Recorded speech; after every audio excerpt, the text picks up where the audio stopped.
about to go live. Right. You ain't slow down. Act like you got them skate. Act like you got them skate.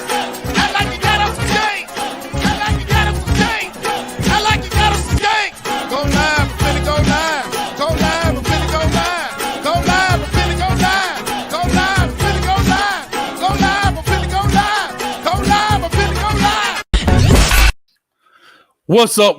What's up, everybody? Hey, welcome back to Coach Hayes Football Live. Hey, we got an exciting episode today. This is the third installment of our COVID-19 and how it's affecting sports. Today, we will be talking about will HBCU sports be able to survive the COVID-19 pandemic.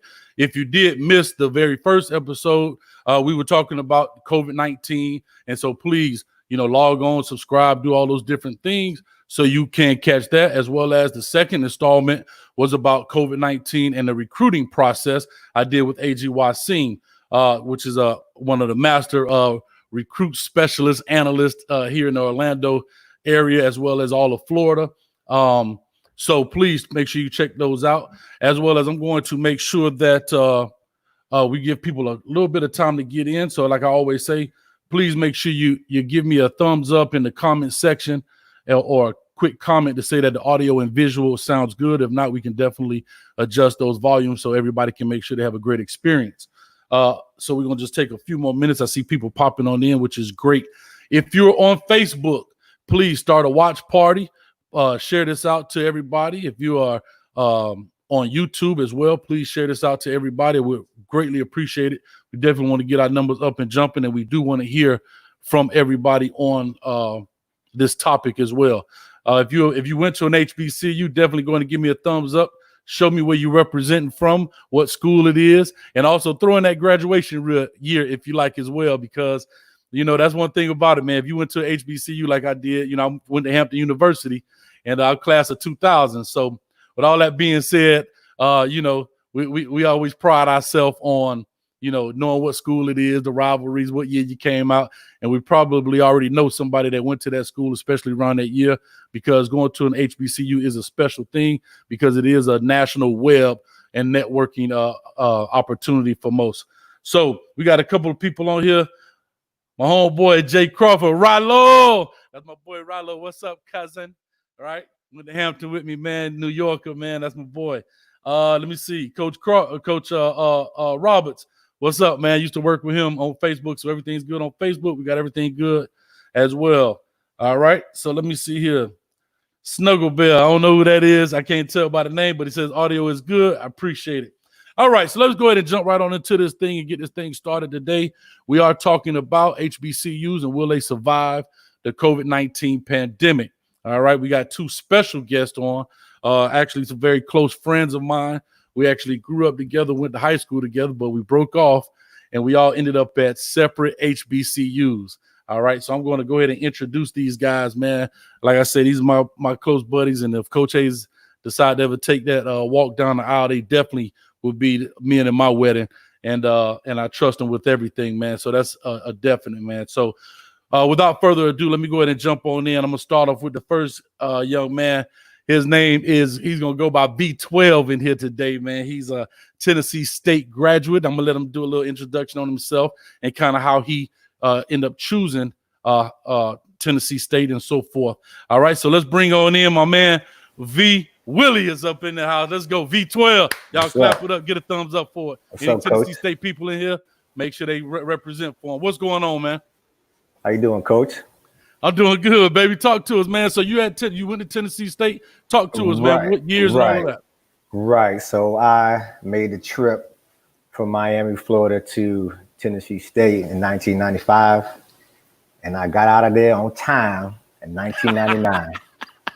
So went in there, paid my dues, and I got up out of there. It was a phenomenal experience.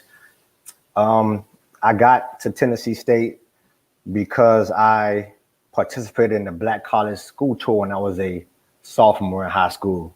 Changed my life, Coach. So as you know, that's what got me there, and it was a blessing to attend that university. And now I'm here. Glad to be here. That's awesome, man. Well, I'm glad, like I said, I'm glad you are here, man, and we get a chance to talk to you further about this topic, man, because I know it's big. I know it's huge, and there's a lot of what ifs in this situation, man. So we really don't have a clue of what's kind of going on, and we're trying to figure it out. You know, it's one of these things we're trying to figure out on the run. But before I go on into that, let me go in and jump into this next young man. It's my buddy. Like I said, we walked the halls of American Senior High together, as well as V12, man, and it was exciting. And you know, we 95 graduates, man. So that's ages ago, man. But anyway, this guy right here, man, is special as well, man. Very close friend of mine. When I moved to the Orlando area, took me in when I was looking for housing and trying to find my spot and all this stuff, and there was no problem at all. So without further ado, man, I'm gonna bring on in my buddy, who is a professional actor. Don't miss it. We're going to plug it too. But listen, I always say this, support those who support you. My man is big on the screen. You know what I mean? Denzel Washington ain't got nothing on this cat, if you know what I'm talking about. So with all that being said, let me bring in my man, Essex O'Brien. What's up, E? What's happening? What that say? I can't read it, man. What that say? My boys. Man, what you went to FAMU? I think y'all misspelled something on that shirt, man. Oh man, you know when the movie came out, everybody made their own little shirt straight out of something. I know y'all probably got a Hampton version too. You know what I'm saying? So it's all good. Hey, you went to Hampton, you straight out of cash. That's what you straight out of, boy. Yeah, most of the time, you know, especially Already, man. So so talk to us, man, Essex, about your journey, how you got to FAM, how did that happen, and all that, years and all that. Man, very similar to my man V12 up here. Matter of fact, I think we went to the college tour together junior year. I didn't come on to the Sigma Beta Club till junior year, and we went to a college tour as well. And I'll be honest, you know, college was so in the, you know, it seemed like a pipe dream for a while, but when we went on this college tour, it made it real. Especially seeing men and women that look like us, and you know, especially the women. I didn't want to leave that out. But just being in that environment and just seeing something that looked attainable, it kind of changed my whole perspective on it. So when we got back from the tour, I started really applying to schools and stuff like that. And FAM always stuck out. Of course, being in Florida, FAM sticks out because of the band. You hear about the classics, you know. And it's right up the road. It's still in Florida. I had the Florida prepaid thing from those folks. So it just made a lot of sense, man. And wound up going to FAM. I had 4.5 years. You know, I didn't quite finish on time there. Beautiful years. You had too much time in the moon? Man, I couldn't figure out what I wanted to major in, man. But I did spend a lot of time in the moon. So all right, man. It wasn't looking too good in the first 2 years, but I got it up the last 2.5.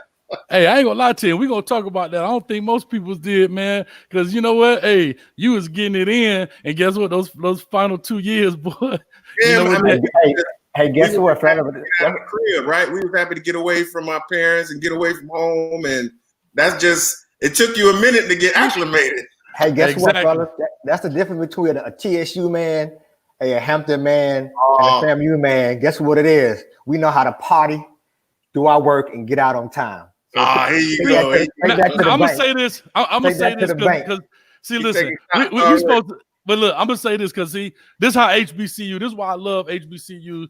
Our topic is supposed to be COVID-19. We talking trash. No. But hear what I'm saying. That's why I love it.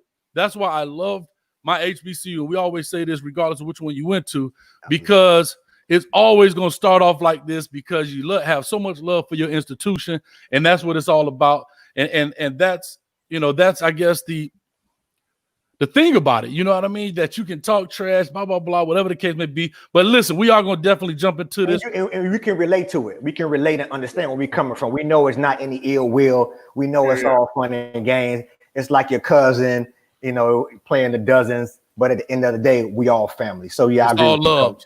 All love. All love. Well, I'm gonna post this up here real quick because I did say Snuggle Bear. I didn't know who that was. He said it's Kendall Batt. Guess what, man? That's a former player of mine. He ended up playing long snapper, right, in offensive line for Bethune-Cookman University. I believe he just graduated, right? And guess what I saw? Guess what I saw, Kendall? I remember, baby, when y'all played the University of Miami, my man went down there and made the tackle and lost his mind. So that's what I'm talking about. Hey, one time for Kendall Batt, man. He's a special guy, special player, man. And I really appreciate him, man. Really appreciate it. real quick, we got a shout out right here before we get started. All right, I think somebody knows on this platform right now. All right, Miss Wilson is in the house. She went to Southern University. Big all up right, Southern. Our household full of HBCU stories. Yeah. Bet that. Yeah. All right, so that's B12's wife. All right, so Miss B, she's in the house. Hey, baby. Fam, at our homecoming, that was the best homecoming we ever had. Biggest one too. One of the biggest ones. I gotta give Southern they credit because the people they brought in from Southern that came with, they represented, man. That was the best. One of the biggest ones y'all had too for a non. I think it was a non-homecoming game. I think it was a non-homecoming game. I think it was one of the biggest crowds I've ever had. So it was definitely popping for sure. Yeah. Exactly. So listen, and we're gonna get into all that because, like I said, I want to have fun with this as well as talk about this as well. So let's go ahead and just jump on in it. We got quite a few people on here, so let's go ahead and jump on in this. Like I said before we get started, make sure you hit that subscribe button if you're on YouTube. If you are on Facebook, you can jump on over to YouTube and subscribe, man. We're trying to make that happen as well. And a shout out to all the subscribers. Coach A's Football just hit the 2,000 subscriber mark about 1:30 this morning. So I appreciate that, man. Congrats, Coach. I appreciate that. See you, Coach. So we building this thing.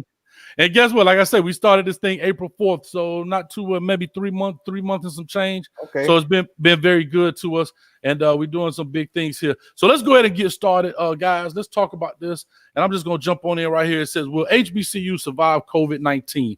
I'm gonna just kick it off first and just simply say, I don't know. I don't know at this point. All right, and that's just my honest, quick, 5-word answer. I really don't know. Okay, so V12, talk to us, man. What do you think in your eyes with the things you've been doing, things you've been hearing, especially you living in the Maryland area where there's a bunch of HBCUs right around you? What do you think about HBCU surviving the COVID-19? Right. Thanks, Coach. I think they will. I think right now they're taking a lot of precautions and doing things from a short-term perspective so it doesn't get out of hand from a long-term perspective. So I believe they will. It may seem a little dim or slim right now, but I believe they will survive this COVID-19. HBCU sports will survive it. Correct. And I'm with you, man. Okay, so go ahead. What you got, Essex? I'm sorry, you guys, forgive me. I keep calling him E. I've been calling him that since 1992. Yeah. So it's Essex, fine. Man. Go for it. He is fine. No, that's fine. No, I'm also optimistic, man, just because we as a people, that's what we do, man. We persevere. We find a way to survive. I think we're going to get hit really hard economically as well as for a while culturally. But I do have optimism that we'll pull through somehow, some way. So I don't know. We'll get into it, I'm sure, but it's layers to it, as they say. I think ultimately we will survive, but we're gonna have to make some serious sacrifices over the next couple of years. And when you say sacrifice, what do you mean necessarily sacrifice? How do you label that? Well, I know, like I said, I know we're going to get into it later, but there's going to be games that are going to be lost. There are going to be classics that are going to be lost, homecomings that are going to be lost, and we as a people are going to have to dig in, particularly those of us who are alumni, dig in and find some way to support the students, support these programs as they go through these trials and tribulations, whether that means donating more or having fundraisers or buying merchandise to kind of keep things afloat. Those type of sacrifices that I'm talking about from an alumni standpoint. And then as for kids, they're already sacrificing. They're going to miss out on a lot of memories and opportunities that we had when we were going to school. And of course, for those student athletes, man, they're making the ultimate sacrifice. So unfortunately, we're all going to have to take these hits together and try to come out on the other side. Gotcha. All right. Well, let me ask you this. So I guess breaking news from the HBCU scene. We know that Morehouse has canceled in Georgia, has canceled their fall sports, and that's football as well as cross country. What is it how does that impact V12? How does that impact college sports on the HBCU level that we have had now a school to be the first one to say, okay, guess what, guys? We're going to cancel our fall sports, football and cross country at this point. How does that impact, or is there going to be a trickle-down effect to other HBCUs and maybe even other small colleges? Right. So when a school or a college with the caliber as a Morehouse, world-renowned Morehouse College, cancels fall sports, people listen. We're talking about Morehouse here. We know the history, Morehouse College. And so their president took the risk to cancel fall sports, raised a lot of eyebrows, but it got people's attention. Okay. And as of late, people are heeding what Morehouse did. The conference that they're playing is called a CHFB conference. As of earlier today, they were informing other schools within the conference that they're strongly considering canceling all fall sports for all the schools in that CHFB division or SIAC division, so how you want to pronounce it, in that division. So, and schools in that division are like Albany State, Central State, Kentucky State. So a lot of HBCUs, or predominantly HBCUs, are in that conference. So you can see the power. You can see the power that a Morehouse carries, and when they speak, people listen. So that conference is saying, "Hey, if Morehouse and they've been courageous, they're going to pull out for fall. We're going to try to do the same and have to probably follow suit." Yeah. Okay. Now I got a comment on here. Matter of fact, let me see here. Since you brought it up, that says the side canceled their fall sports season today. There we go. So the entire conference has actually canceled. Wow. Their in fall sport, not just football, but fall sports. So that that's huge. Cross country. Talk about breaking news, man. Right. Yeah. We didn't know that, just a couple of hours ago, Exactly. So, like I say, man, this thing is rolling day after day, minute after minute, hour after hour. So we really don't really know what's going to happen, but we can speculate. So, talk to us, man. What do you think so far as Morehouse canceling, as we just learned? With that being said, and I got my research team over here, I got my research team over here making sure that's verified. I don't want to put it out there. But with all that being said, what do you think in regards to Morehouse and now the CHFB canceling these programs? Will that affect other HBCU conferences like the SWAC and the MEAC and CIAA and so forth and so on? Yeah, absolutely, man. I think you're going to see a domino effect continue to go on. As we talked before we got online here, my alma mater hasn't canceled anything. We've only replaced games, but all it's going to take is another school to decide to cancel, and what it kind of puts a pressure on the other schools to be like, okay, we're doing this because of everybody's saying safety, obviously, protecting not only students but people that might want to come and see the games.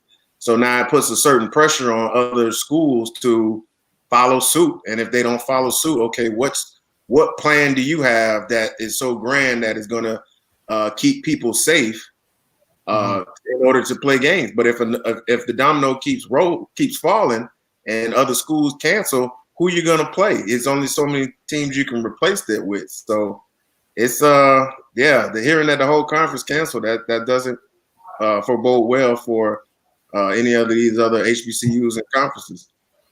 Yeah, and I'm gonna say this, guys. Doing my little research here as well, I was looking. So there has been a total of, before this came out by the CHFB, there were 7 schools that had canceled within the last couple weeks here. I know there was Bowdoin College, there was University of Massachusetts, Boston, the College of New Jersey, Pratt Institute, Williams College, the California Collegiate Athletic Association. They canceled as well, and they have 13 Division II schools in their conference in total. All right, and then you had Michigan Dearborn who canceled. So that's quite a few schools. And again, those are not HBCUs, but it goes to show you that the level of school, right? They're not like Michigan Dearborn is not the University of Michigan, but So are they canceling one for safety? So I pose these 2 questions. Are they canceling one for safety and 2 for financial reasons? I know we're going to get into that. Or is it a combination of both? Yeah, I think it's both. I think from Morehouse president's letter to faculty, students, and staff, he cited his extreme concern for safety.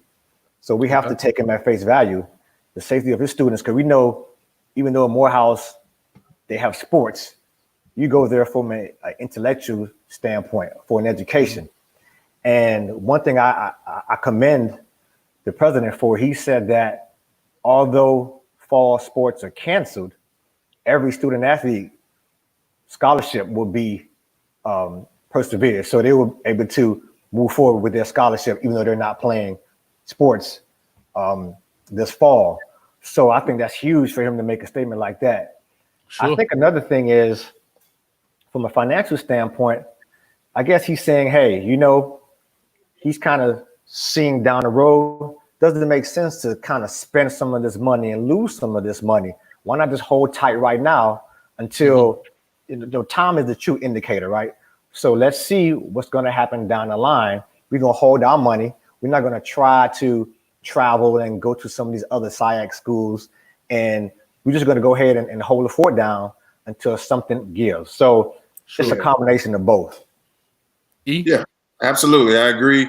And the other part of it is probably the legal side of it. If you decide to play, what type of financial ramifications are you exposing yourself to legally if you can't, you know, provide a truly safe environment? You know, all these schools are not going to be able to create this bubble environment where you keep athletes secluded or you keep coaches and staff secluded like they're going to try to do with the NBA. So what are you exposing yourself to if you have a massive outbreak on your campus? So now it goes beyond your sports, but now you're risking infecting just regular students and the financial impact of that as well. So they have to go and err more on the conservative side because of those type of situations. So yeah, it's a combination of both. One hand watches the other. Exactly right, man. So I'm gonna say this before I flip it out, but because I know some people have joined in a little bit later. If you guys are on Facebook, please start a watch party, as well as if you're on YouTube. Also, make sure you get on there, spread out that link, man, so we can get a lot of people on here because we have some real good information. It's gonna be a great dialogue about this because I don't think anyone, you know, none of us here have MD after our name, but guess what? Even the MDs don't even have an answer. So it's a great way to just discuss different opportunities and different possibilities when it comes to COVID-19. Real quick, I want to say this. One of our comments here is Will Nellums, and he's actually a coach. I worked with him. He actually was a guest on the first episode when we talked about COVID-19 and how it's going to affect sports. So shout out to you, Coach Will. He says, the haves will prevail, the have-nots will subside. So, I mean, that's huge, you know, and he, to kind of go to what the episode he was in, you know, we did talk about some of the larger schools, the Alabamas, the Clemsons, the so forth. You know, they have the bankroll to continue. Maybe if they don't play, they can still sustain their financial things, right? Because we know as our HBCUs, we kind of count on certain games. We count on classics. We count on homecoming. We count on playing, for example, the Bethune playing the UMs or the FAMUs playing the UMs, the major Division Ones, because those bigger schools kind of cut us a check, right? I think, if I'm not mistaken, I think maybe FAMU got $1 million or whatever it was to play down in Miami. If I'm not mistaken, I might be off with some of the dollars and cents, but those things help generate funds to our programs, right? But those larger schools can have it. So Coach Will, he has a valid point in saying the haves will prevail and the have-nots will subside. So that makes sense. But I want to say this real quick to you guys, something else I learned, a stat, and this came out of USA Today. And it says 40 colleges have had one or more player or staff member infected with COVID-19 since this thing has broken out. And that's just what's been reported. So that's huge right there. At 40 colleges, you're saying have at least one. So not saying 40 people, but 40 colleges have that. So that's huge right there. What do you say to that V12 in regards to those outbreaks? Because I know E just kind of alluded to it a little bit in the sense of saying that it could potentially go on not just to the players, but onto the student body, staff members, and so forth. It's a real possibility, and it's something we have to strongly consider. And I'm thinking that the CAC, they took that into consideration. You know, what's interesting about when you hear about players testing positive, collegiate players testing positive for COVID-19, I'm not sure you guys, I haven't heard of any HBCUs who come out and said their players has tested positive for COVID-19. So that's huge. Not to say that it's not it's not happening, but we're not hearing about it. Are they testing our players? Because if you don't test, you don't know. So it'll be interesting to find out, once Bethune starts testing their players, once FAMU, Hampton, Tennessee State start testing, that's another aspect to it. So it's a reality. If you're thinking that you can't get this, especially from a contact sport, I played football in high school, dabbled in a little bit at Tennessee State in the beginning. We know it's a contact sport. We know it's violent. And so it's a real possibility. And these guys are getting COVID by not even playing yet. They're just, whatever they're doing, they're contracting, COVID-19. So it's a real possibility. It's scary. And as a player, do you risk your health? Those are some of the things that we need to expound upon and get information about. Yeah. E? Yeah, man. It is very scary, man, because I got a lot of friends that are in the healthcare community, and I get all the grim information from them. And because this COVID-19 is so unpredictable, man, and it's been so strange. People are having it and carrying it and not getting sick at all, but still being able to give it to somebody else that causes them to get sick. This whole asymptomatic thing that they keep throwing around is a very real thing. And so, like we were saying, these kids can be carrying it around and passing it around, and it just multiplies so fast you can't get a hold of it, but they might not be sick for a couple of days. And even if they get sick, they might shake it off. But when you have this big outbreak of a thing, it takes on a mind of its own. I got a friend of mine that works for a pharmaceutical company. They basically feel like, man, everybody's going to get it at some point in time over the next, especially the next 6 to 8 months when it starts to get cold. Everybody's going to start to get some type of effect from it. So how do you sit here and say that we can have a regular type of sports season with all this going around? It's just it's tough. Yeah, I have a friend of mine. She has a daughter that plays volleyball, right? So some of their safety rules are that the kids have to wear masks and all of this stuff, right? And so that makes sense. But here's the deal, and this is where I say sometimes, and I'm gonna ask this question. Okay, you playing volleyball. Volleyball is not necessarily a contact sport, right? But you got to contact the volleyball. Right. So when I put my hand on the volleyball and I hit it to the person across the net, and they put their hand on the volleyball, you begin to sweat, and you can't play in a mask like that, right? So guess what you're going to do? Yeah. Wipe your face, touch your face, especially with girls with long hair. They do this to get the hair out their face. So my question is, I guess, is to simply say, are we doing this? And I ask this question in every one of these installments and every one of these segments. Are we being selfish by having kids coming back to play sports? And I know this is not necessarily just an HBCU question. It's just a general question. Are we being selfish, putting not just our kids and everything else? And I just saw this. A Florida kid was the first one to die at 11 based on COVID. Now, that's just what the report said. Now, again, we already know, I don't think COVID is always killing people. It's the underlying issues, kind of like HIV. HIV doesn't always kill everyone. It creates it causes other things like, what you can't fight off pneumonia and colds and so forth. So with all that being said, how are we being selfish for our entertainment? That's my question to you guys. Of course. Yeah. I mean, we know football, sports is an escape. It's an escape from reality. When things go wrong, oftentimes within the United States, around the world, we turn to sports for comfort. We know sports unites people. And so there's a selfish aspect to it. I mean, just look, there are some folks who they don't want to wear a mask. There's some folks who can't stay inside. So it's a selfish thing where you want to encourage, young people to go out and play these sports knowing the risk that's out there. I just don't know how, if I would want I mean, I'll give you a good example. You know, my son plays baseball. Mm-hmm. This is baseball season. With all the precautions and social distancing, as a father, I can't see myself sending my son in this climate to go play baseball. Doesn't make any sense. Mm. And do I want him to be a great athlete? And do I want him to do well in sports? Absolutely. But it's not worth the risk. And he's 9. So, and do I want to go out there and watch other kids play?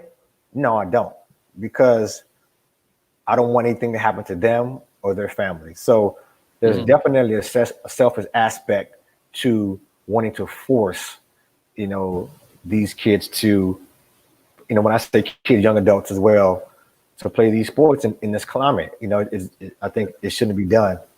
Mm-hmm. It's quite a conundrum, man, because looking from it from not just our kids, my son's 10. I would love to see him be playing right now, but if I can't feel comfortable with him going and sitting in the classroom, how can I possibly feel comfortable with him going out there and banging around on the basketball court or a soccer field? Because it's kind of like, you know, it'd be a lot safer for him in the classroom compared to being in sports where you know there's going to be contact. Right. And it's not so much as about, because, you know, the data out there says that children are less likely to get it. But to the point that some of my friends have made it, just because they don't get sick from it doesn't mean they can't pass it off to somebody else. And so we have elderly family that we're around all the time. So we have to make decisions for them, not just us in the immediate contact of it. So, yeah, we're being selfish, man. I think we as people, we have a strong desire to want to get back to normal. And I think we also have a strong desire to see people who we look to as pillars of strength. So if we saw these athletes out there doing their thing and performing at a high level, it might somehow make us feel better about the actual reality of the situation. And so that's where that distraction comes into play. And that is, you know, it's a natural selfish thing to want, but we have to be smart, or otherwise we'll be in this situation far too longer than we need to be. Exactly, man. So like I said, I'm going to go ahead and we kind of talked about it as in general, but I'm going to try and break it down a little bit more as it pertains to HBCUs. Real quick, like I said, if you are logged on, please make sure you share this, make sure you subscribe, like, comment, and share. Now, we talked about HBCUs, how it's going to affect us so far, just kind of in general. We talked about Morehouse canceling. We just learned actually live right here by one of our comments that the SEAC has canceled their season of, I want to say they have 12 members or 13 members in their conference. But let's talk about a little bit. It's part of sport, but it's not. So let's talk a little bit about the Classic and homecoming games, right? So we're talking about those, and we talk about in the Classics, right? And so for those that don't know, maybe did not attend HBCUs or whatever, we have Classic games that we play between. Sometimes they're rivals, and there's a huge, especially being here in Florida. I'm gonna let you talk about it. What is the name? Because he's part of it. I was, but what is the name? And we have Classics all over. We had they got Classics everywhere. The Bayou Classic out there in New Orleans, and there was a Circle City Classic, the Whitney Young, and all those different classics that went on. Yeah. So he talked to us a little bit about the classic that goes on here in Florida, in Orlando. And it's quite simply called the Florida Classic. And that is the game that is played every fall between Florida A&M University, representing right here, number 1, HBCU in the whole world. Strike again, huh? Versus the old Wildcats, the Bethune-Cookman University. It used to be Bethune-Cookman College. They got a little accreditation and think they all that now.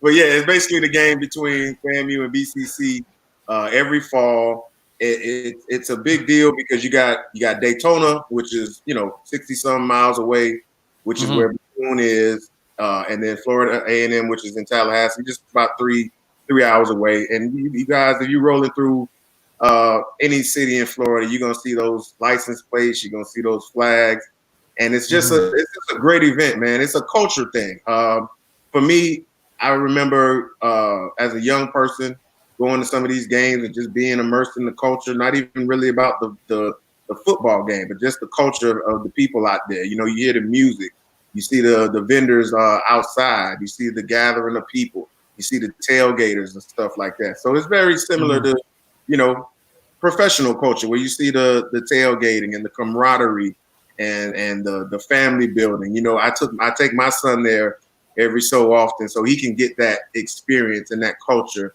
so that he can understand the experience of the HBCU. And of course, you know, you got the monetary side of it. You have the sponsorship, sponsored by Disney, Public, so many corporations come in and sponsor it. And that money goes towards the universities themselves, which helps them, you know, build those nice buildings that we have, keep things nice on the campus, you know, helping them in the recruiting efforts and things like that. So it's a big deal, man.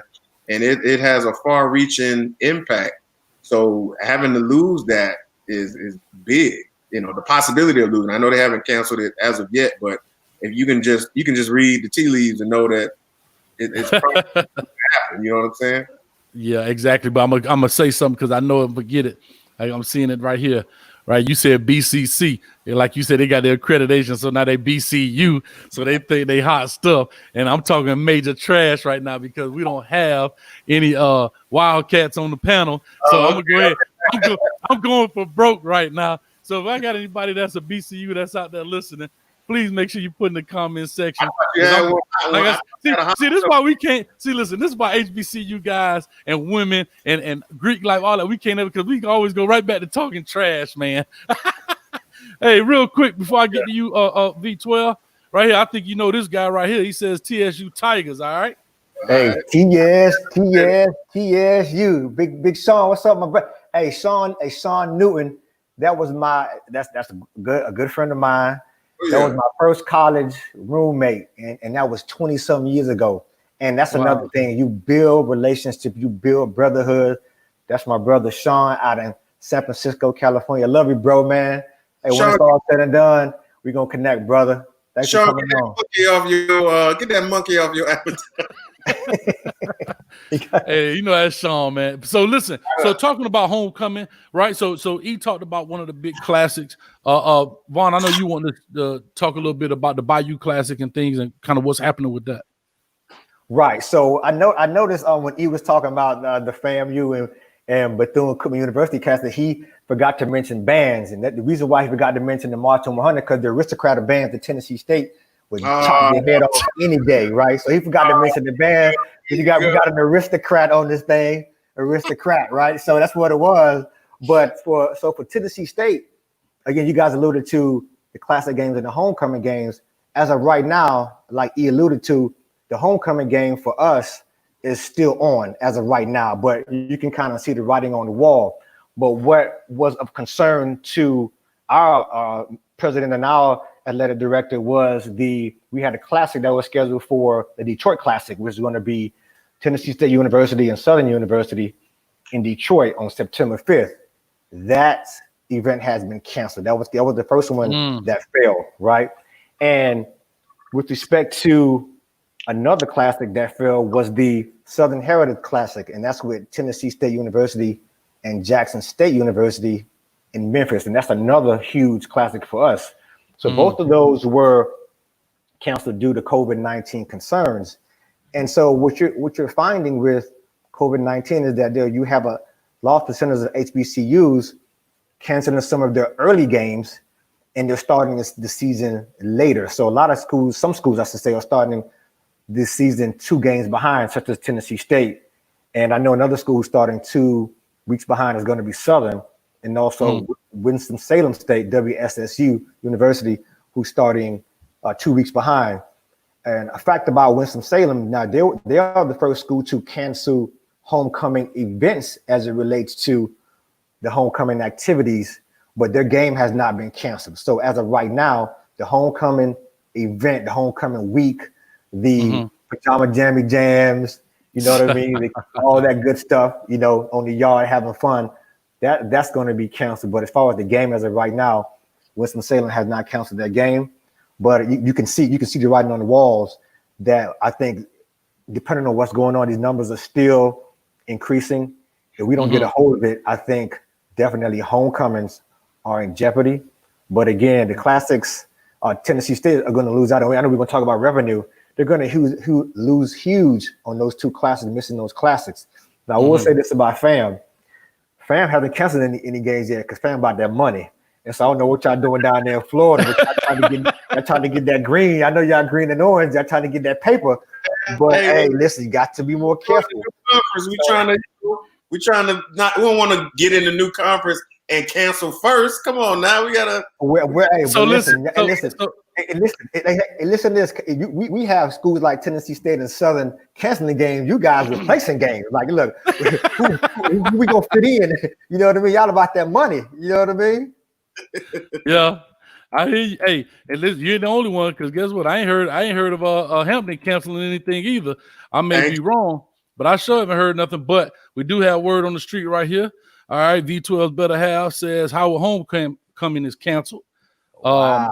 See, I didn't know that. So, yeah, like I said, a lot of this. I mean, is it so? But you know, and I appreciate that stat. I'm not sure. Again, Winston-Salem, they canceled the homecoming activities, not the games. So it'd be interesting to find out if Howard actually canceled their game and just not the festivities that leads up to the game. So that's something we could probably try to hash out before we close the session to kind of figure out what exactly is canceled. But again, I it could be the game, and it wouldn't surprise me at all.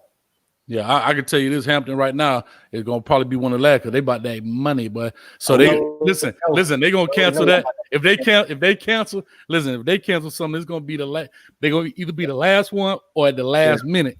And guess what? Technically speaking, how much you owe Hampton still, man? You've been out 20-some years. How much you owe man? I own nothing. So listen, man. Hey, man. So listen, man. See, I need a ding, ding, ding bell with these because guess what? It's always like a fight. Here we go.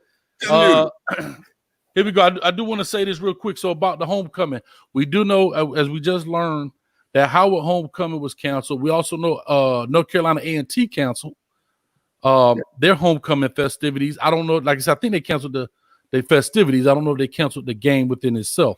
Okay. And so and just like within the Classic, right?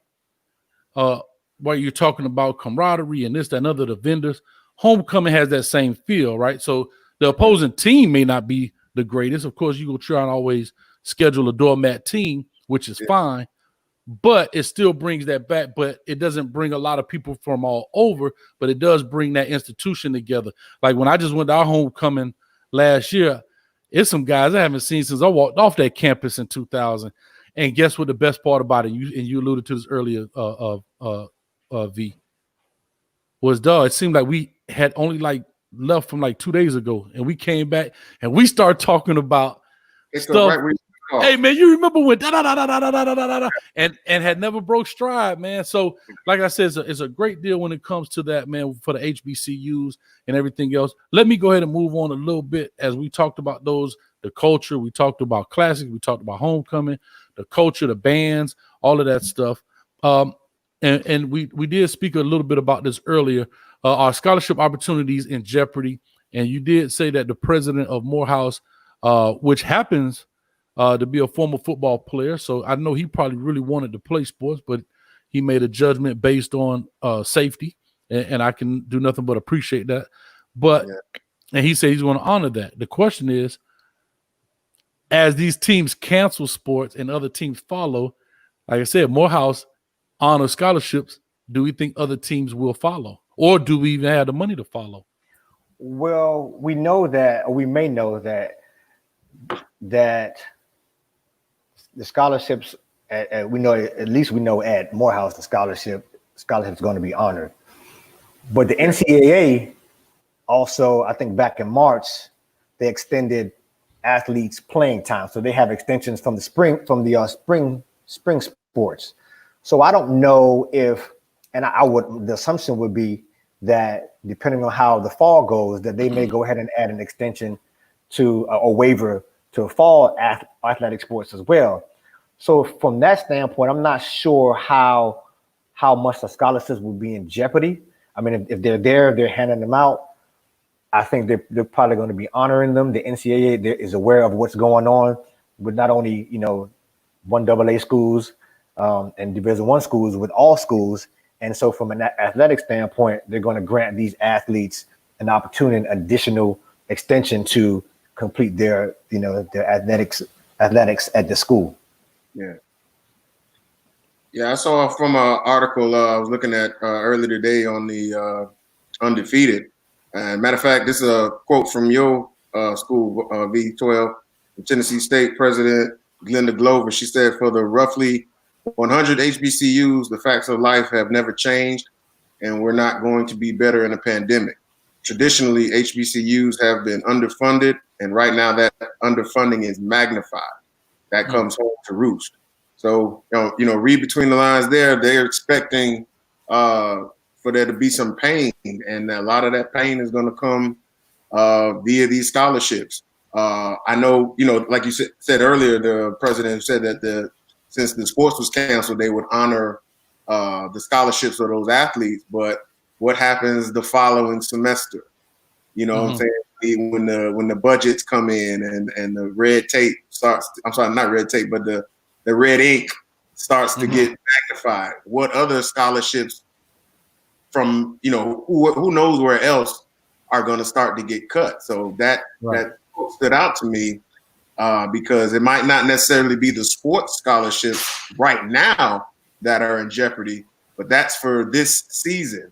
Who knows what's going to happen when spring season comes around, summer school comes around next fall. Now what kind of pain are we in, and what kind of situation to where, if you had a freshman, sophomore, junior on scholarship, maybe you might not be able to honor those words in 6 to 8 months. You know what I'm saying? So absolutely. To answer the question, hell yeah, scholarships are in jeopardy. Yeah, I definitely know this. People know I coach football, but my day job, I used to do college and career. So my job was to help kids get into college, not just football, but just the student body of the high school itself. And the Florida Classic was huge when it came to scholarship opportunities outside of football, of course. But though a lot of scholarships were sponsored and paid for through that classic, through those funds, and without having that, that's X amount of students that won't receive an opportunity to go to that institution for free. Let me say this one more thing, and this is where hopefully more philanthropists like a Robert Smith or the guy from Netflix, I believe it was, that pledged about $100 million to Morehouse and Spelman. It's going to take more philanthropists like that to come in and save and give HBCU some more attention, because we know the big schools, the PWIs, the Power Fives, they're going to be okay. But these small HBCUs, a FAMU will probably be okay. We got the band, you know what I'm saying? We got money in the bank, B. You know what I'm saying? But some of these smaller schools, they're going to need some help. And they all are. I'm just joking. I'm just talking trash. But they all are. And that's why hopefully a lot of philanthropists and some of the other alumni will come in and just do whatever they can to make sure kids stay in school. You know what I'm saying? Sure. I got some bad news. I just got it right now from my boy Rollo. All right. Hampton homecoming is whoa. News left and right. Listen, let me tell you something, guys. All the news. Listen to this. Listen. If they're going to call Morehouse the president a genius, you see the trickle down effect that what Morehouse did is trickling down. And I'm not surprised when that came out breaking news today. Look what's happening. And those are power schools in the MEAC and SWAC that are canceling games and homecoming at that. So now we're talking about we don't want. He said homecoming. Like I said, I think we got a very and the reason I didn't mean to interrupt you, but I want to make sure I'm clear that when we say homecoming, if anybody please look in the comment section. Verify. Are we talking homecoming festivities or game or both? Game or both, right? Because we know when we talk about homecoming week, we got a saying, geek. It's homecoming week. We don't go to class, but we graduate on time. I'm just messing with you. We don't go to class. We don't go to sleep. So we talking about festivities that leads up to homecoming game, right?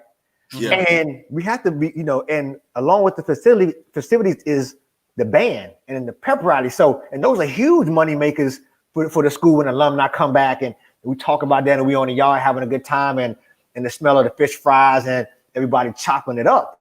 So even though the game may still go on, if this is what they're saying, the festivity that would lead up to it is not going to be the same because now you can't have a parade anymore. You can't have the marching 100, marching or what they call it on the mound. You can't have TSU, marching down Jefferson. Our band, the Richard marching down Jefferson because of social distancing and things of that nature. So whether it's the game, or whether it's the festivities, or if it's both, it's definitely it's heartbreaking. Definitely. Yeah. Well, I'm gonna say this too about homecoming festivities. I just found out I was old, man, because when I went there, they got the different parties, man. So when we were in school, you had the parties, whatever. Man, they had the nerve to have on the fly the old school party. Man, guess what? I go in there, there's a bunch of us in there, man. So guess what? Coach Hayes is officially an old man. You know what I'm saying? So that's what it is. Real quick, I want to put this out here to you, man. Some comment. The wise man DT, FAMU, baby. All right. He's a rattler. Let me see what I got in here. We got him. All right. One time for Coach Clark. She's a FAMU rattler as well. What's up? They all over, man. All over, man. They all over. Hold on. I'm trying to see what I saw somebody. This is perfect. J Ward 80 says, we need the band show. And I hope they won't lose. And he said, I hope they won't lose the eligibility. Right. That might be the only thing they can pull off and like stream it on pay-per-view or something, and put the band in a bubble or something and let them. That might be the only thing they can pull off. It's tough, man. So we talked about those scholarships and things. I'm gonna go ahead and pop on to the next one real quick. And we did touch on this a little bit, and we talked about what is the financial impact, and we kind of talked about in the sense of scholarships and the money being lost at the homecoming games and all of those different type of things. So we know that we're talking about. Let me see here. Okay, I'm sorry. And so we're talking about those things from the financial aspect, what the games generate and all of that, how it affects scholarships, how it affects revenue that comes in from sponsors and corporate sponsors. And I know this was one of our questions. Anybody want to and think about this from a financial side of it? Because we know a lot of football, and I can't say this, and I'm gonna bring up a point. Sean actually wrote a comment. How much does football at our HBCUs, being a smaller institution than, like you say, your larger, your Georgia, your Alabamas, your so forth, when they use their funds to fund the school? You understand what I'm saying? So like you got a school like Alabama that may make $80 million in a year, right? They use those funds to help fund other programs throughout the school. So how do you guys think this will impact not just the programs, but the school, the institution within itself? Right. So we know historically and even to this day that the majority of the public HBCUs are underfunded. That's just, that's a fact. We know that compared to the PWIs. So we're underfunded, right? And so when you have a school like Tennessee State, every dime counts. Every dime matters, whether it comes from, alumni, whether it comes from fundraising, every dime matters. And for Tennessee State to lose, I think with the Southern Classic, they lost $400K on the Southern Classic alone in Detroit. That's $400,000, which every dime counts at HBCU. Then coupled with the fact that now the Southern Heritage Classic is canceled in Memphis, $350K per school. That's over $700,000. Yeah. We need that money. And so where does that money come from? We know at the HBCUs and the majority of schools that the football program kind of drives athletics. And so my hope is that, like E said in the beginning, the giving gets better, the fundraising gets a little better, so we can kind of help support these schools who are missing out on that revenue, because like you alluded to earlier, Coach Hayes, Alabama can shake it off because they have, and their alumni base is huge. Not saying the HBCU alumni base is not huge, but we don't have the same numbers, Right. And they got 50,000 people go to their school. There you we go. got 5,000. We just don't have the sheer numbers, right? And so, right.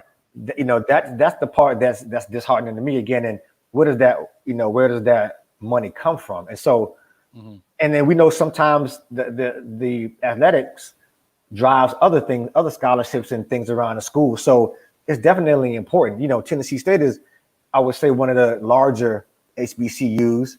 And we need that financial backing from the football program in order to kind of push things forward. So from a financial standpoint, it's devastating. Yeah. Oh, okay, let me say this very quick, E, before you answer, because I want to pop this in. And this would kind of help form my question. So big shout out to Sean on this question. He says, what % of HBCU funding comes from sports? I think we all need to sacrifice our comfort. He wrote this a little bit earlier. So it says, I think we all need to sacrifice our comfort for the sake of those who are more vulnerable till we get a vaccine. It's coming. But the first part of that is what % of HBCU funding comes from sports? And that would be great to know. You know what I mean? So that would be great to know. Yeah, that's something we can look into. But another hard pill to swallow in regards to this subject is not every HBCU football program is profitable. Okay. Took the words out of my mouth. Go ahead. You know what I'm saying? So and I can't remember the gentleman who said the haves will survive and the have-nots will fall. Well, the people Coach Will. Yeah, Coach Will. People who were barely getting by in the first place, they're going to take the hardest hit. They might not even come back for a number of years until other schools are able to build themselves up. Because I know, and I think somebody brought up earlier, FAMU's football has done well, but for the most part, it's kind of neck and neck with the band. Like the band drives as much as the football team does, if not more. So to think of other schools who don't have that large reputation of having that show behind it, how they're going to struggle, man. It could get very, very dire.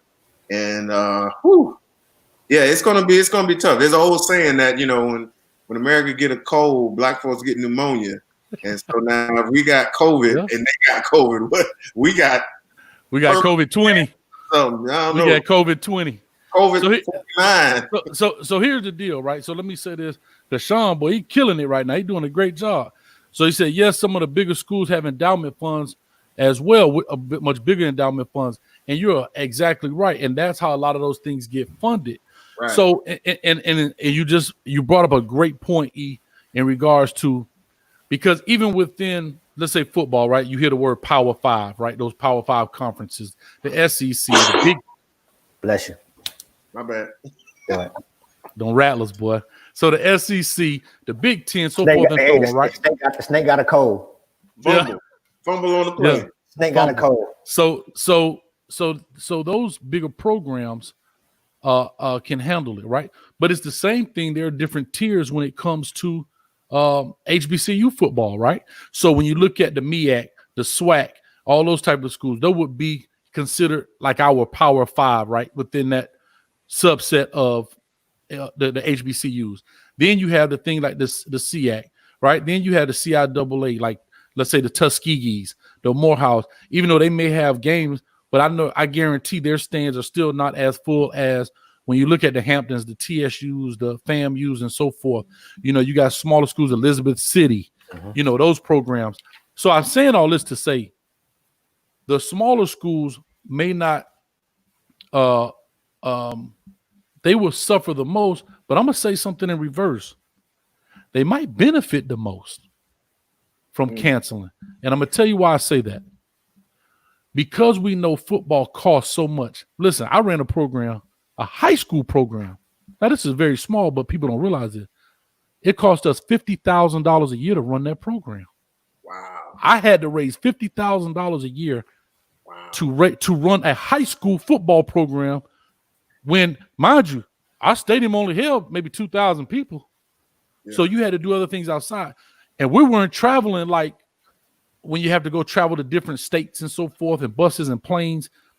So these programs may do a great job canceling and save some money when you don't have to charter $100,000 plane, when you don't have to do those things. So yeah, even though you may lose money from people, from heads walking through the gate, but remember, the amount of heads walking through the gate is not more than it cost for you to put on these games.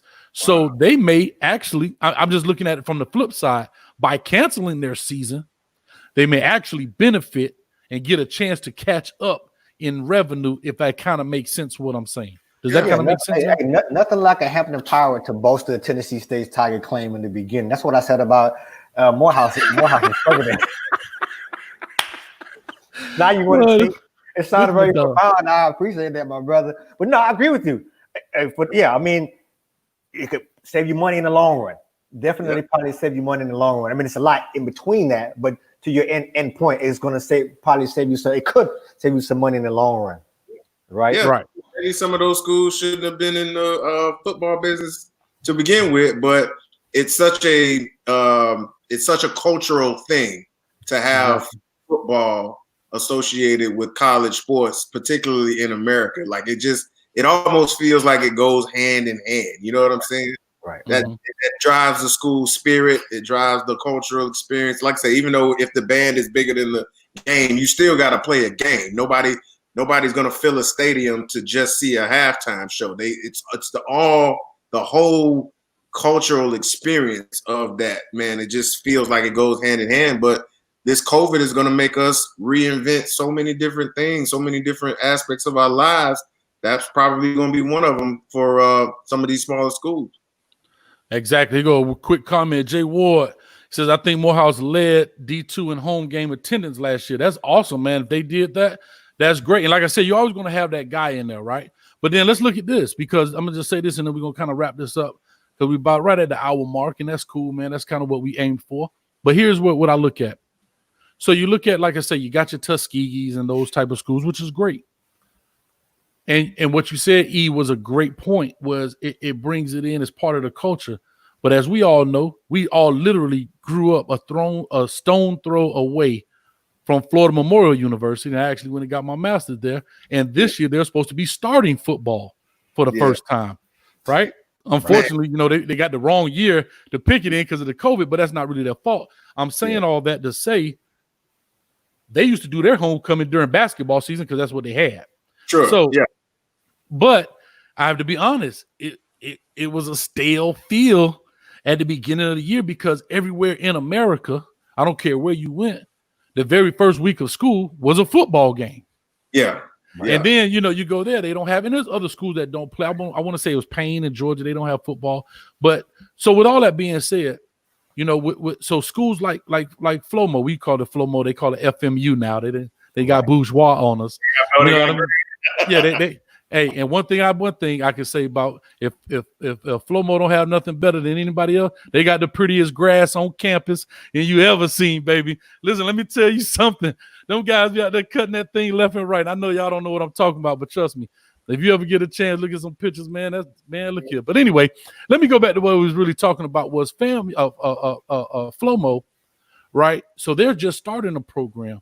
So definitely they're going to be in the red, starting out a program, having to travel, go to these different places, and it's going to affect them. I don't know if they're going to cancel their season, put it off for a little bit, honor those guys' scholarships. I don't know. I'm definitely looking to have Coach Harris on. We've battled a couple of times on the gridiron, so I'm looking to have him on the show as well. I'm gonna definitely reach out to him. I would love to talk to him about that. But yeah. So like I say, programs like Flomo or Florida Memorial University, who are just kicking off their thing. I want to say after 61 years, they used to have football 61 years ago, and now they're just kicking it back off. So, So those are just different programs. Like I said, man, that I wanted to make sure we just kind of highlighted the HBCU. How does COVID will affect HBCUs from a cultural standpoint? Let me jump in here. I know you're trying to wrap up, Coach. Let me just jump in here, and we're talking about the financial impact, and I know we spoke about classics and versus homecoming. It all matters, but let me throw out some stats for you and how big homecoming is and how the attendance will translate into money. So I don't have the money numbers these games generate, but I have the attendance for the top 10 schools in 2019 for their homecoming games. Let me tell you this: Jackson State, 35,000 attended their homecoming game. Morehouse, 26,000 attended their game. FAMU, 26,000. Tuskegee, 23,000. North Carolina A&T, 21,000. Southern, 20,000. Norfolk State, smaller school, 20,000. Alcorn, 18,000. Tennessee State, 16,000. And last, as always, Hampton, 15,000. So my point is this guy. My point is this. I mean, it's a serious point. It is. Attendance equals revenue, right? And we're just talking about just attending the game. We're not talking about, like E said, the vendors. We're not talking about, the street vendors. We're not talking about vendors from the school. So it's important. And on that list, we got Tuskegee, who could be considered a smaller school, at 23,000. And you also have Norfolk State at 20,000 in attendance for their homecoming game. So those are huge numbers. And hold on, I'm gonna say this too. I guarantee those numbers reflect as well in the classic games. It's probably bigger. Oh, they probably do, yeah. Mm-hmm. Yeah, it's similar. But we know the biggest arguably one of the biggest classes we've discussed, and it hasn't been canceled yet per se, is the Bayou Classic, right? But there's been talks about them moving it out of New Orleans because New Orleans cases were so high. New Orleans may not want to be associated as something were to get crazy. So it's not canceled as of we know right now. But we've been getting breaking news all night, so you just never know when we get off the phone. But as of right now, that classic is still on, but it's in jeopardy. But you know what? And I'm glad you brought that up, man, because I was going to bring this up earlier too. We as alumni, and if you're not an alumni, you could just be maybe a fan of the program, or if you're local to where these things happen. We have to do a better job of supporting our schools. And I'm guilty of this myself. There'll be a lot of times where I won't buy a ticket to go into the game, but I'm out there just, tailgating, having a good time. I know probably a lot of people do that as well. But for the games that are not the classic games, that are not the homecoming games, I went to one of our games earlier last fall, and this was just a regular season home game, and we don't turn out for those games, and all of that money matters too. All of that raises up. So a $20-$25 ticket as an alumni, that's nothing. Even if you don't go in the game, we have to start doing a better job of supporting the schools ourselves. So if the next COVID 20, 21, 22 comes around, or whatever it is, when our schools are in jeopardy, there's more in the coffers. There's more because we've given back even just a little bit. Because the numbers you gave, man, were those even sellouts? It sounded like it could have been even more. You know what I'm saying? We have to. I don't know. I mean, I don't know necessarily sellout crowds, but those are huge numbers. You know what I mean? Big numbers, but they could be bigger, is what I'm saying. And that's right. Well, we know part of and I agree with you 100%. But we know that, as particularly with Tennessee State, that majority of our first few games are classics, so we get high numbers, right? And then we're in the Ohio Valley Conference, so even though our homecoming game is not necessarily a HBCU, a black school, we know it's homecoming, so we're gonna get those numbers from people coming. But I agree that I would argue that if you went to a regular Tennessee State game against Murray State, the attendance would be low. You know what I mean?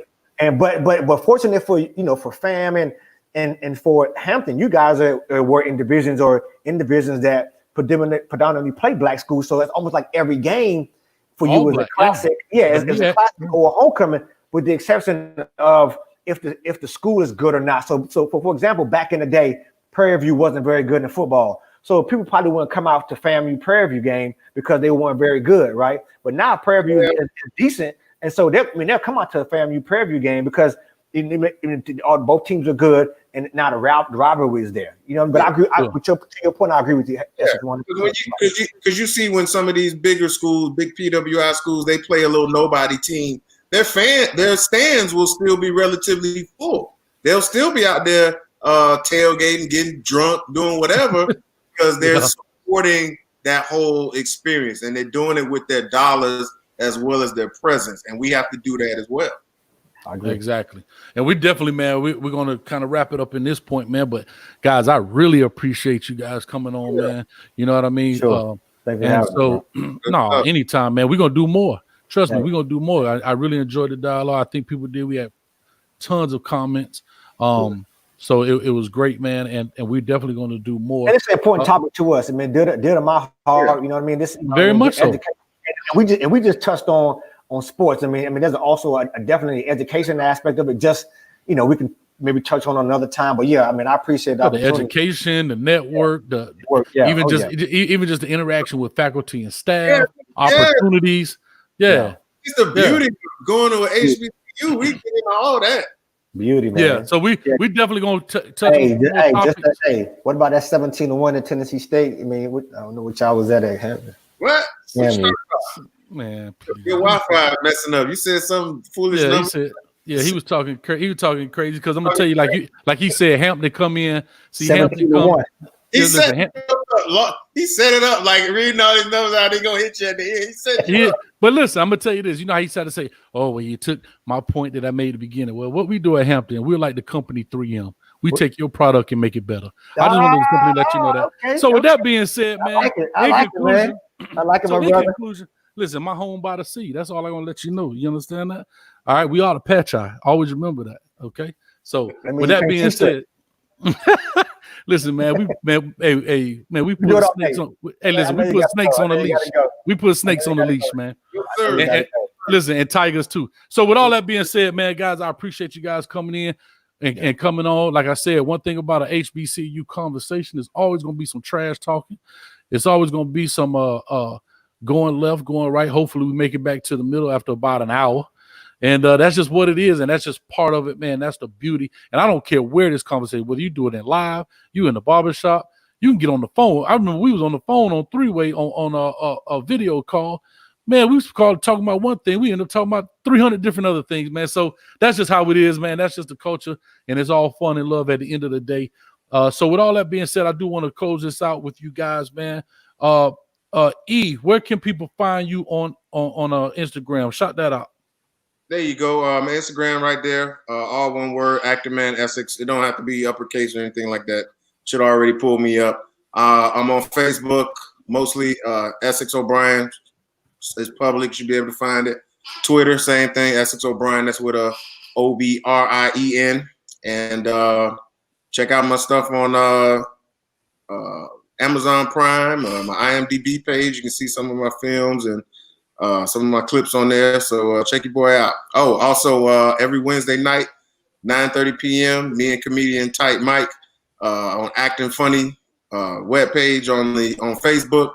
Just having a good time talking about current events and some of our wild experiences from back in the day. So y'all check me out. Now, where's Tight Mike from? What school did he go to? Oh, Tight Mike's from FAMU as well. He was there a little bit before me, and we I ain't gonna tell that story.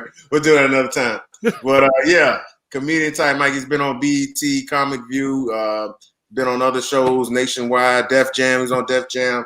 So y'all check him out, comedian Tight Mike. He's my co-host of Acting Funny from Florida A&M, baby. Rattlers. All right, and then V12, man. I'm just gonna say this. He does actually all of my graphics for this show and the stuff you see on Facebook and the stuff you see on Instagram and the storylines and the promos. So go ahead, V. VWilliePromos@gmail.com. If you need intros for your Facebook, for any of your social platforms, for your Instagram, I make intros. I do short demos. I do short commercials. Whatever you need, hit me up. VWilliePromos@gmail.com, and I'll definitely take care of you. All right. And for myself, Twitter, simple as Coach Hayes FB. And Facebook and Instagram is at Coach Hayes Football.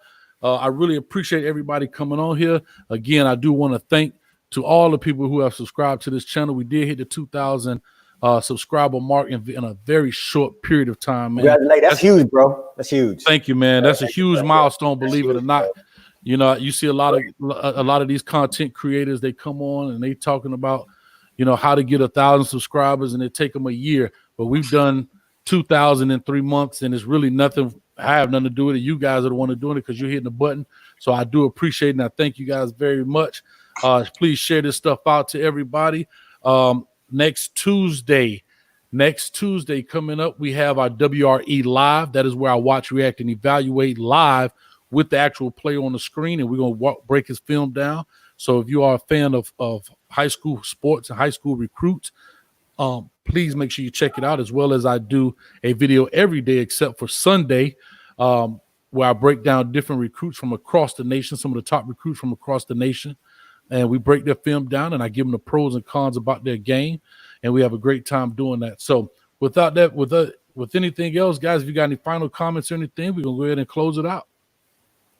It was fun, man. Hey, man, I miss y'all, man. You know, so we got to get up soon. You know, man. I'm up here in the DMV, so we just laying low, man, wearing masks and just trying to stay safe and healthy, man. Give my regards to your families. Y'all boys stay healthy, man. And it's been a pleasure as always, man. It's been a pleasure all these 20-something years being y'all 25. Friends. 25, man, hanging out with y'all, bro. So, hey, man, that's a good. Huh? More than that, like, what was it, like 93? Into 93? Yeah. So I mean, you know, I'm proud of you, proud of both of y'all, man. Y'all doing y'all thing, and just keep it moving, fellas. And we, you know, y'all need me, I'm here. You know how we do. Always, man. All right, Hey, love y'all. Go ahead. If Kobe don't take because I know they're supposed to be doing a march up there. We just thinking of coming up for the march in August. So you know, but if COVID say no, then let the ladies talk. You know, they may have another plan, but we'll see what it is. We'll do it virtually. But with that being said, guys, man, I do want to say, man, I love you, man. I love both of you guys. Yes, TSU. And guess what, guys? We out of here. And Coach Hayes, I'll holler at you later.